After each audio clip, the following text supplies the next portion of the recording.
మాన రూపం ద్వారా చేసినందుకు గౌరవ ముఖ్యమంత్రి రేవంత్ రెడ్డి గారికి ధన్యవాదాలు అభినందనలు తెలియజేయడానికి వచ్చేశాం.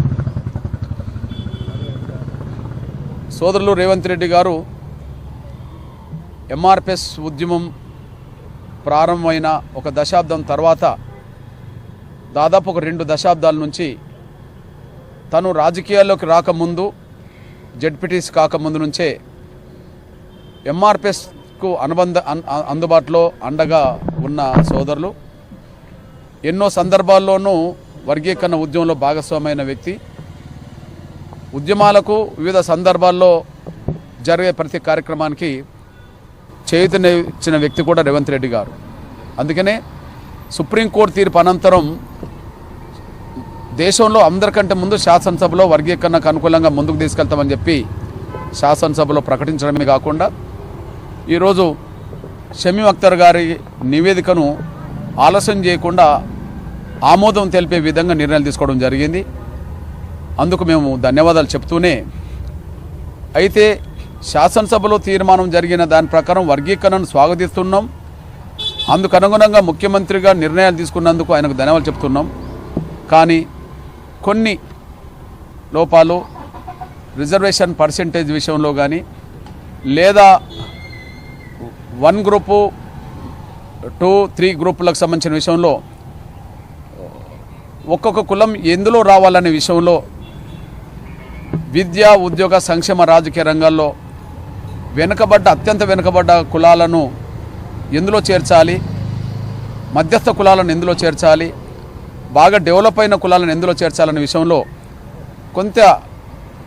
కొంత లోటుపాట్లు జరిగినట్టుగా మేము ఒక వినతిపత్రం ఇవ్వడానికి కూడా ప్రయత్నం ఇచ్చాం.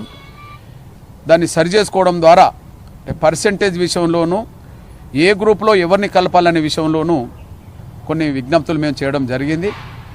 లిఖితపూర్వకంగా కూడా ఇవ్వడం కూడా జరిగింది. అదే సమయంలో ఇక్కడ మేము మొదటి నుంచి ABCD వర్గీకరణ అనే డిమాండ్తో ముందుకు వచ్చేసాం. గతంలో ఉమ్మడి ఆంధ్రప్రదేశ్లో వర్గీకరణ జరిగినప్పుడు కూడా ABCDనే జరిగింది. బీసీలో ABCD వర్గీకరణ ఉన్నది. ఇంకా మైనార్టీలను కలిపి దాన్ని కూడా చేసిన సందర్భాలు కూడా ఉన్నాయి.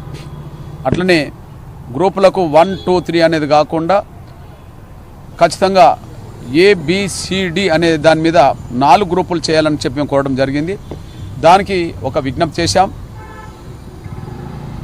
దళితుల్లోనే అత్యధిక జనసంఖ్య గల వాళ్ళు మాదిగలు అవుతే, రెండో సంఖ్య గల జనాభా గల వాళ్ళు మాల సోదరులు అవుతే, మూడో అతిపెద్ద జనాభా గల సోదర వర్గం నేతకాని, 4గో దళితుల్లో 1,00,000కు పైగా 1,10,000 ఉండబడే సోదర వర్గం మా బుడగ జంగాలు. ఫస్ట్ గ్రూపులో బుడగ జంగాలను 1,10,000 ఉండబడే బుడగ జంగాలను కలిపి కొన్ని కులాలను కలిపి 1% ఇచ్చారు.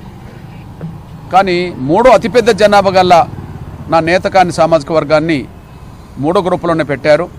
అంటే బీలో ఉండబడే 1,00,000 దాటిన కులాన్ని అంతకుముందు ఉమ్మడి ఆంధ్రప్రదేశ్లో ABCD జరిగినప్పుడు B గ్రూపులో ఉండబడే బుడగ జంగాలు కొన్ని కులాలను తీసుకెళ్ళి 1 గ్రూపు చేర్చినట్టుగానే అట్లనే C గ్రూపులో ఉండబడే మాలలతో పోటీపడలేని జనసంఖ్యలో 2వ స్థానంలో ఉండబడే మాలల దగ్గర టోటల్ రాష్ట్రంలో 3వ జనసంఖ్య గల నా నేతకాని వర్గాన్ని, ఒలియదాసరి, మహార్, ఇంకా కొన్ని దళిత కులాలను కూడా కలిపి ఒక ప్రత్యేక గ్రూపుగా కూడా ఏర్పాటు చేస్తే బాగుంటుందని చెప్పి మేము విజ్ఞప్తి చేయడం కూడా జరిగింది.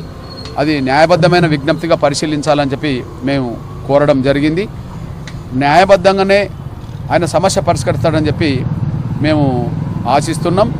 ఏది ఏమైనా SC రిజర్వేషన్ల వర్గీకరణ ప్రక్రియను ముందుకు తీసుకెళ్లే దిశగా ఒక అడుగు ముందుకేసినందుకు ధన్యవాదాలు చెప్తూనే, ఇందులో జరిగిన కొన్ని లోటుపాట్లను సరిచేసే విధంగా ముందుకు వస్తాడని చెప్పి మేము ఆశిస్తున్నాం. ఇప్పుడు ముఖ్యమంత్రి గారికి వినతిపత్రం ఇచ్చాం. ఆ వినతిపత్రాన్ని టోటల్ సారాంశాన్ని ప్రెస్కు, ఎలక్ట్రానిక్ మీడియా కూడా మేము వెంటనే అందుబాటులో పెడతాం. మేము ఏమేమి మాట్లాడినాం, ఏ చిన్న లోపాలు ఉన్నాయనే విషయం చెప్పడం కూడా లిఖితపూర్వకంగానే అందిస్తాం. ఇప్పుడు గౌరవ సబ్ కమిటీ, మంత్రివర్గ ఉపసంఘానికి సంబంధించిన సబ్ కమిటీ చైర్మన్ సోదరులు ఉత్తమ్ కుమార్ రెడ్డి గారి దృష్టికి కూడా వర్గీకరణకు ముందుకెళ్తున్నందుకు మేము అభినందించడానికి వెళుతున్నాం. కానీ చిన్న లోపాలు ఏవైతున్నాయో అది పర్సెంటేజ్ను కులాలను ఎక్కడెక్కడ చేర్చాలనే విషయంలోనూ 3 గ్రూపులు కాకుండా 4 గ్రూపులు చేయాలనే విషయంలోనూ సబ్ కమిటీ చైర్మన్ కూడా వినతి పత్రం ఇవ్వబోతున్నాం.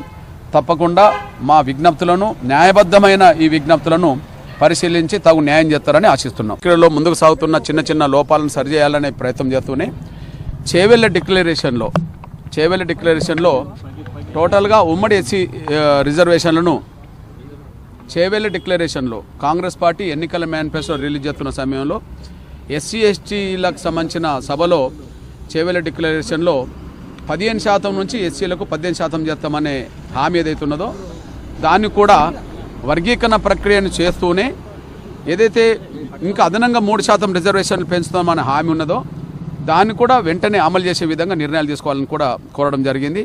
అప్పుడు ఆ 3% రిజర్వేషన్లప్పుడు కూడా ఎవరికి ఎంత రావాలో వాటికి అందులో పంచే విధంగా చూడాలని కూడా కోరడం జరిగింది. ధన్యవాదాలు.